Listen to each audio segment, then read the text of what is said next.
Welcome back to the Mudise Network, and joining me now on the couch is the Chairperson of Parliament's Standing Committee on Public Accounts, Mr. Tembo Goodie, who's heard a lot of horror stories about how public money is being wasted. We've heard about public debt owed to Eskom standing at 13.88 billion rands, to the Minister of Public Enterprises talking about 100 billion rands being wasted and lost in the system, to the President himself saying that the state-owned enterprises are sewers of corruption. So he's with us here to tell us a bit more about his own fair share of stories, and he's had some strong words to say about the Department of Water and Sanitation. Mr. Tembo Goodie, thank you very much for joining us.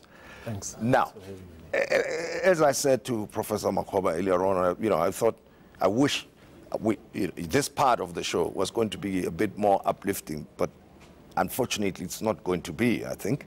What is the worst horror story you've ever heard in your line of work as we have the hearings at the Standing Committee of Public Accounts?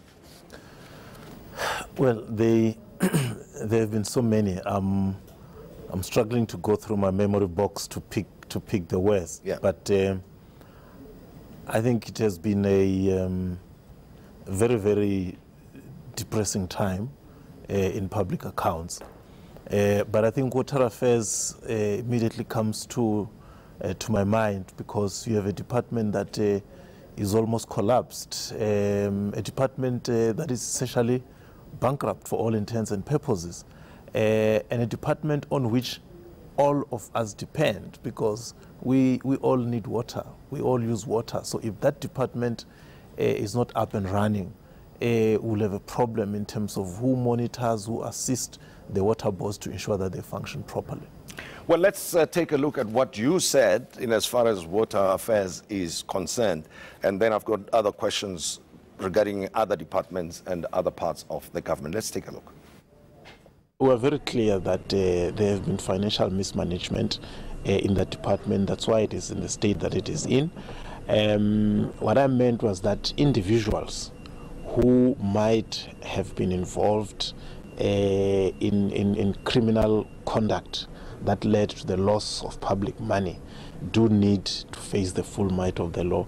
They must be arrested, they must be charged, and they must go to jail.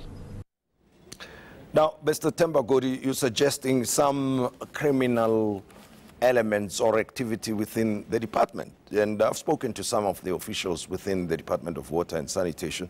They seem to argue that it has got to do with budgetary processes and other systemic problems that they've got to deal with, and that there's no criminality whatsoever that you are alluding to.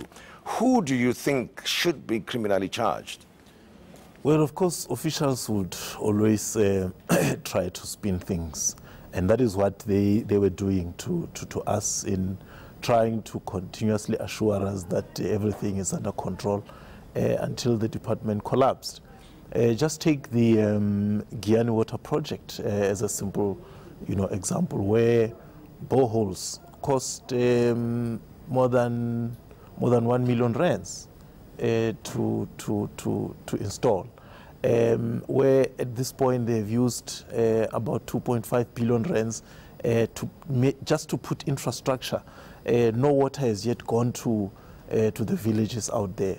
And there were numerous instances of price inflation. We know that the SIU is busy investigating. I'm very much certain that where you have a regular expenditure, where you have fruitless and wasteful expenditure, there is definitely criminality involved. And that is why we are saying public money must be respected, irrespective of how much it is. And anybody who does not respect public money definitely belongs to jail. Now, you've referred to water as a basic right, and it has to be for the reasons you've outlined. Right? How much money was lost? You say the department has all but collapsed as we speak. But we know that there are many parts of the country that are still experiencing shortages of water, and there's infrastructure that still has to be rolled out in other parts of the country going forward, and the maintenance of the old infrastructure. So how much money has been lost to the system, and how do you think that is going to be corrected? Look, that is why the SIU is investigating, so that we can come to a concrete figure. We will be calling water affairs water and sanitation very soon before we close, just to talk about deviations and expansions, because we found that that is another way through which money gets wasted, where prices get inflated, where cronies get their contracts extended without going through the normal tender processes. So we will only have a concrete and composite figure once the SIU has completed investigations, because remember that even the Auditor General is unable to conclusively say these are the amounts of irregular expenditure because of the poor record keeping. So it's only when a thorough forensic audit has gone through via the SIU that we'll be able to say this is the total amount that we believe has been lost. You're referring to the Auditor General's report in as far as the departments go, but I want to focus now on the municipalities, where it's been found that they are in trouble. More than 28.4 billion rands lost, or through wastage or unaccounted for expenditure. And the minister has added his voice to the whole story, saying that 93% of municipalities are dysfunctional, that the ones that you can say are efficient in performing the tasks that they should be performing are only 7%. Yep. Why do we have this kind of situation, Mr. Godi? Well, Ntatemudis, the municipalities as we have them are failing to fulfill the constitutional mandate for which they have been established. Next week, we will be calling the top 10 municipalities that are owing Eskom, and we'll also be calling the interministerial task team that is looking at this issue. And if you listen to the prof here talking about health, it is so relevant in your question, because why do we have provinces and district municipalities that consume a lot of money and a lot of manpower, and you leave your municipalities that are at the coalface of service delivery without human resource, without the finances? So for me, the provinces are actually unnecessary. If we're going to amend Section 25, we may as well look at the provinces and districts to release the necessary resources that must go to province so that they can fulfill their obligations. The municipalities that are owing Eskom, you find that they are also owing the water boards. You'll find that the reports of the Auditor General are very, very negative on them. So you look at the Free State, not a single municipality that is functioning properly. So it is, as the Prof said, a crisis situation for the country, not just in health, but in the just general administration, and especially when it comes to finances, because it's money that should go for services that gets wasted, that gets unaccounted for. You mentioned the Free State. Do you think that the problem is more prevalent in particular provinces than in others? Because that might tell you a story if that is the case. No, look, Ntate, we once called the Department of Basic Education about infrastructure provision. And you found that except for Gauteng and the Western Cape, all the other provinces, by and large, have challenges in terms of capacity to deliver on those infrastructure. So the more urban provinces tend to be slightly better managed than your rural provinces. If you go to Mpumalanga, if you go to Limpopo, if you go to Northwest, the stories are the same. So I do think that the rural-urban divide still expresses itself through the way municipalities are also... But is it a question of funding, though, or is it a question of manpower, leadership, management? What do you think it is? I think that it is a combination of, of all those factors that you're talking to. Because, firstly, you find that people who are unqualified get employed into positions of responsibility. But secondly, you find that there are municipalities that just survive on the grants that they get from government. There is no a tax base from which to operate. But you also find situations, by and large, where there is a lack of political will and administrative will to deal with very, very simple things. I mean, if you look at a municipality like Mchezi, that is your escort in KZN, it's a poor municipality, but they're able to pay Eskom. But you go to Mfuleni here in Gauteng, they are in areas. So are they rural? They are urban. They do have a tax base. So it all has to do with leadership. So you find a combination of all these factors leading to the situation. But here's another thing then that makes a lot of South Africans wonder. I mean, you have these hearings, you've got the facts, you've got the detail, and you are sharing it with us here. But they never hear of any action being taken against a municipality or individuals or a particular department. Well, and I do get that a lot, and I understand and appreciate the frustration of our people.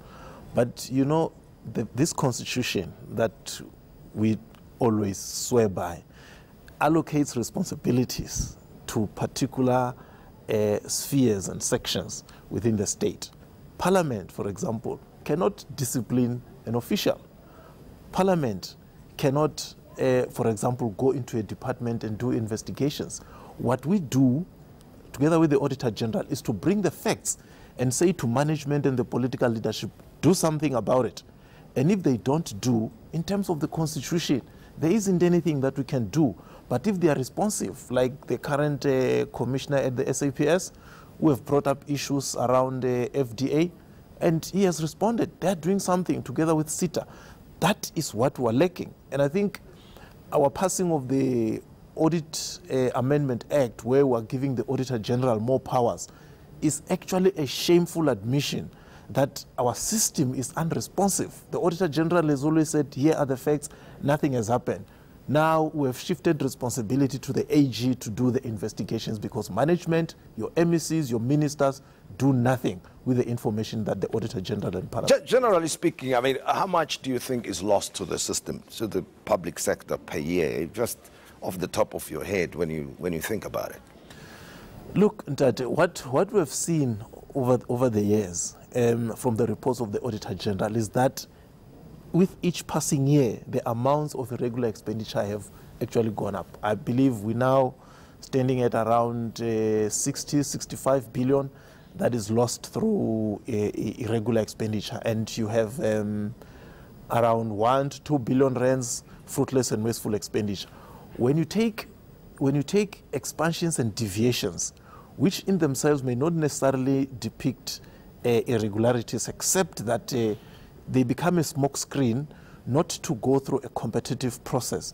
In a year, you're talking more than 100 billion rands that would have been spent through that particular system. I just want to squeeze in this message that we got via Twitter, as you can see on the screen there.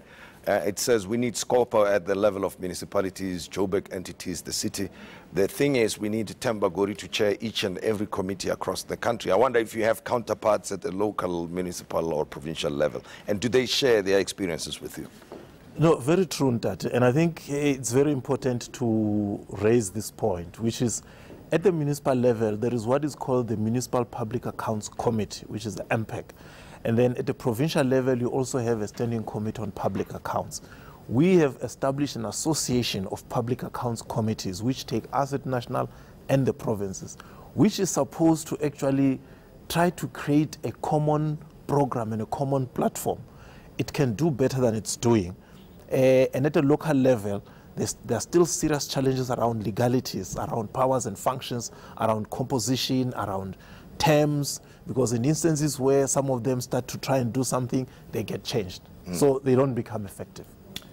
Mr. Tembo Goodie sharing with us his experiences as the chairperson of the Standing Committee of Public Accounts in Parliament, and we will be looking at state-owned entities as well as other departments when we return. Remember to also participate in this conversation by sending us your tweets and hashtag them Modise Network.